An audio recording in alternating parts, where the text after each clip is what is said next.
ng sambayanang Pilipino. Sila po, instead na tagapaguyod ng demokrasya, ay sila po ay sinira nila ang ating demokrasya. Ako po nagiging executive officer ng Foundation for Clean Elections sa 1995, dagdag bawas daya. Yun po ay daya yun ng Comelec eh. Dagdag bawas, plus minus, manual election. Doon, kumukuha kami ng mga ballot boxes, mga election returns, mga municipal canvas, provincial canvas, kasi doon namin tinitingnan ang mga daya na ginagawa sa Comelec. Hindi magawa ang daya kung hindi Comelec ang pasimuno. Kasi walang daya sa mga politiko, sa mga kandidato.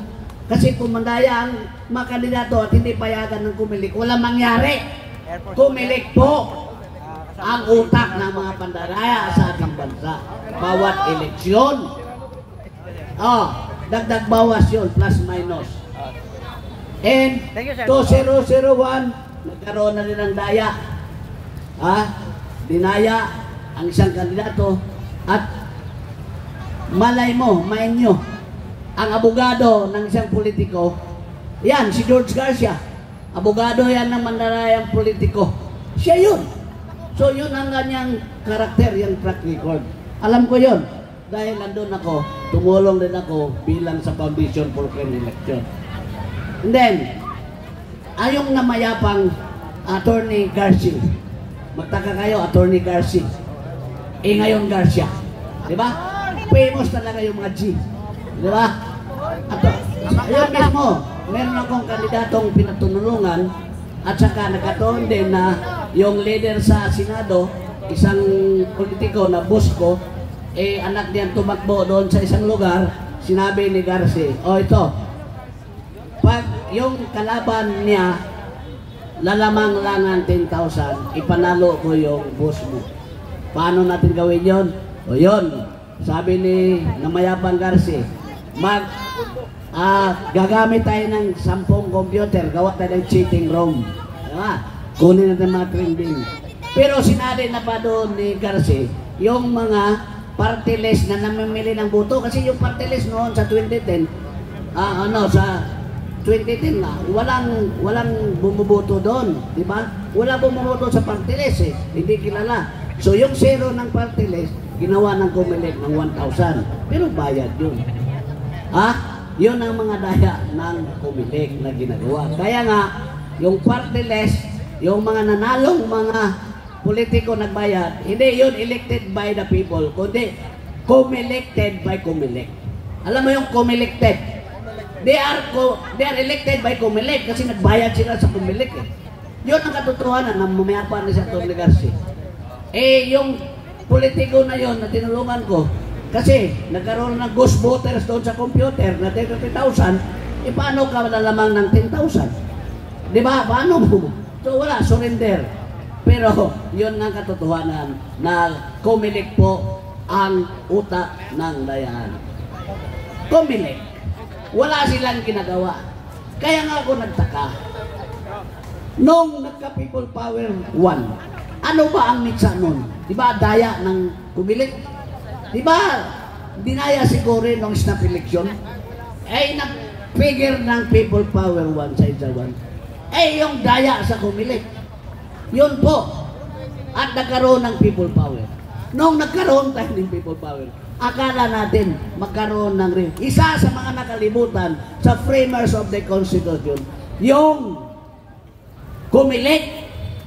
Hindi na reforma yung Comelec. Dapat sana ang mga commissioners sa Comelec hindi appointed by the President because magkaroon siya ng utang na loob sa nag-appoint sa kanya. So paano siya maging neutral? Dapat pala kayong pakinggan nyo, Comelec, mga nanadyan na mga empleyado sa Comelec. Dapat ang magiging commissioners ninyo, Rose Prandarang, hindi appointed ng Presidente para impartial kayo at neutral kayo. Yan po ang dapat mangyari sa Comelec nyo. Impartiality comes from wala sanang dayaan kung hindi ina-appoint si Comelec Garcia ngayon, sino nag-appoint sa kanya? Di ba si Bongbong Marcos? O ngayon, kung sabihin ni Lisa Marcos, mandaya ka dahil mamimira ako, yun na yun. Kung mayroong vote selling sa mga tao, ang malaking vote seller sa bansa, ang Comelec po sa pamumuno ni George Garcia. You are the highest bidder in the election history of the Philippines. Kaya nga, yung na-predecessor mo, si Bautista, wala kasing accountability. Layas lang kung magkaroon ka ng pera. Diba? Punta ka lang yun sa mga option accounts mo. Doon nyo pinupundo yung pera kinikita ninyo. Kasi wala kayong accountability. Kasi pag expire kayo, pwede na kayong umalis. Ngayon, yan din ang mangyari sa iyo, George Garcia. Pagkatapos ng eleksyon na ito, kung magkagulo tayo, layas ka. Dalhin mo yung mga option accounts mo doon. Di ba? Yon ang malaking iskandalo ng ating bansa na mula noon hanggang ngayon hindi na-resolva dahil ang Comelec mismo ang pumamatay ng ating demokrasya. Sila ang pumamatay ng ating demokrasya. Kaya nga, nabubuhay ang mga buhaya dahil sa Comelec na ito. Bawat election, 3 years after 3 years, lumulobo ang bulsa ng mga nasa poder sa Comelec. Kaya nga, once upon a time, meron akong kasama na taga Marawi. Sabi niya, namin, dito na lang ako na maging kasama tayo sa pagiging political officer ng ambush natin. Bakit? Magpahaboy na lang ako ng mag-election officer sa Taguluan, Lanao del Sur. Bakit? May na yung isang Honda Civic bawat eleksyon. Oh, you see? You see? Ganon ang Comelec. We have to reform. If things comes to worse, kung magkagulo tayo ngayon, dahil talaga namang may daya, magkauloon ulit tayo ng people power at i-reforma natin yung Comelec at sana wala ng mga commissioners na ma-appoint ng presidente, kundi yung magiging commissioners ninyo will rise from the rank para imparsa na kalong lahat. Mabuhay ang Pilipinas! Maraming salamat, Sir Ben Ranque. Mabuhay ka. Long lost, Lahat brother! na sinabi ni Sir Ben talagang totoo eh. I-break muna natin dahil dito si Brother Ferdy at alam ko marami siyang sasabihin tungkol sa Comelec, pero i-break muna natin kasi yung damdamin natin nag-aalab. Pinatawagan natin Bishop Dad Angel. Bishop Dad Angel, i-break mo muna ito. Kailangan ka rito dahil midday ngayon, tanghali ang ating midday prayer. Bishop Angel Ortega, pero tawag ko dito God Angel. Ito yung sa isang nagagabay sa atin eh. Lahat ng lakad natin, lahat ng desisyon natin, lahat ang gumagabay sa atin si Bishop God Angel.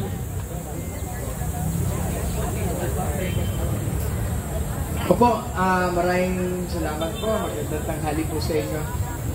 Tayo po tayong lahat. 5 minuto lang. Sanay po ako magsalita ng 5 oras.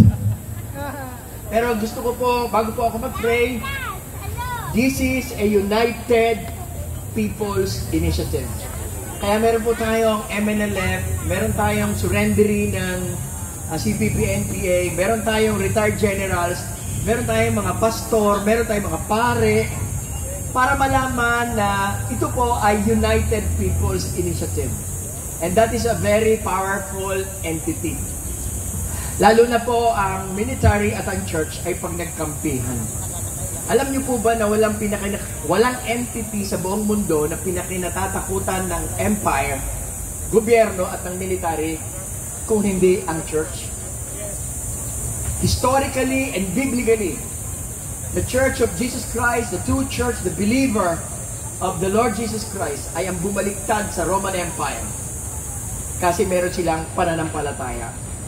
Pero ngayon po, nagpapasalamat po tayo na nandito po tayong lahat. Tayo po ay mananalangin at tayo po ay mamaya babalik, kakain muna, tapos matutulog. Okay? So gusto ko pong malaman din ninyo na kasama po kami ng mga ministers, pastors, and bishops, ng mga evangelicals para sumuporta po dito. Dahil may concern po kami, may concern po tayong lahat, at ang tawag po sa amin ay the Nationally Concerned Filipino Christian Leaders. At kami po ay sumisimpatya kasama dito. Maaga pa po tayo dito, nag-set up. At salamat po sa lahat ng sumusuporta. Dito po ako magtatapos. 4 po kasi ang pagtatapos namin pag nag-preach. Gusto ko pong sabihin sa inyo, sabi po sa Bible ni Jonathan, anak ni King Saul, sa kanyang armor bearer. Kasi nagtatanong, bakit konti kayo? Ilan na kayo dyan? O 4 lang pala, konti lang pala kayo dyan. Pakinggan niyo po. It is not primarily the number, but it is the substance. The vision, the burden, and the passion. Pag nagsama yan, lagi namang simula konti. Pero dahil totoo, at merong vision at may passion, hindi mo yan pwedeng patayin, hindi mo pwedeng buhusan ng tubig yan. Dire-diretso po ito. Dire-diretso po ito. May mangyayari po sa Pilipinas. Pangalawang pagtatapos, sabi po ni General Monk ng MNLF, kasama po natin yan sa People's Initiative. Tingnan mo kung sino nandito. MNLF nandito. Head ng MNLF nandoon, kasama natin. Si PPNPA founder and Kabataang Makabayan founder, Bishop Lilo Tayag, nandito. Mga pastor nandito, mga pare nandito, si Father at si Father Reyes nandito. So, mga military, tribal, sama-sama na po. Alam niyo po ibig sabihin niya pag pinagsama-sama niyo? Yan na po ang pinakamatinding grupo ng People's Initiative. Pag nagsama-sama po lahat yan. Okay? So, hindi po tayo basta lamang nagsasalita. Gusto ko pong ibalita sa inyong lahat, may gagawin ang Diyos sa Pilipinas. Ay, sa lahat ng sensitive po kayo, the presence of God is here. And it is about time. It is not by many or by few that God saves. If the Lord is with us, then God will give us the victory. Let us pray. Father, salamat po sa unang araw, sa mga panahong ginugol namin. Sorry din po kung mayroon pong nakapagsalita out of emotion at kanila pong desperation, nakapagmura, humingi po kaming tawad. This is a prayer rally and we know it should honor you. And the COMELEC, meron pong konsensya, meron pong Diyos sa puso nila, at meron pong pwedeng kumatok sa kalooban nila. Binibless po namin ang lahat ng namuno, conveners, at mga nagsusuporta sa gawain ito ng United People's Initiative. We declare your blessing, your favor, your protection, and the provision. Salamat po. Hindi po kami mabibigo sapagkat nagtitiwala kami sa Diyos at sa iyo, o aming Panginoon. Salamat po. We give you all glory in Jesus' name. Everybody say, God bless you. Maraming salamat, Bishop Angel Ortega, Dad Angel. So, kain na po kayo. Yan lang po yung napag-anuhan natin na 3 araw tayo rito na magsasama-sama. Yung mga kapatid nating Musliman dyan na, on the way na sila. So, kasama natin sila mamayang hapon. Yung stage natin hanggang alas 2 lang ito. Anyway, meron naman tayong mic na pwedeng gamitin. At mag-uusap-usap tayo. Ang tawag rito ni Brother Ferdy, public consultation eh. Yan ang tawag niya eh. Konsultahin yung taong bayan. Ano bang gusto niyong gawin natin sa COMELEC? Eh, pag pinakinggan mo yung taong bayan, sarit-sari yung sinasabi nila eh. Pero masarap pakinggan. Pag tinatanong ni Brother Ferdy yung iba, sumasagot, ano bang dapat natin yung gawin sa COMELEC? Sabi ng iba, sunugin. Yun ang unang lumalabas eh.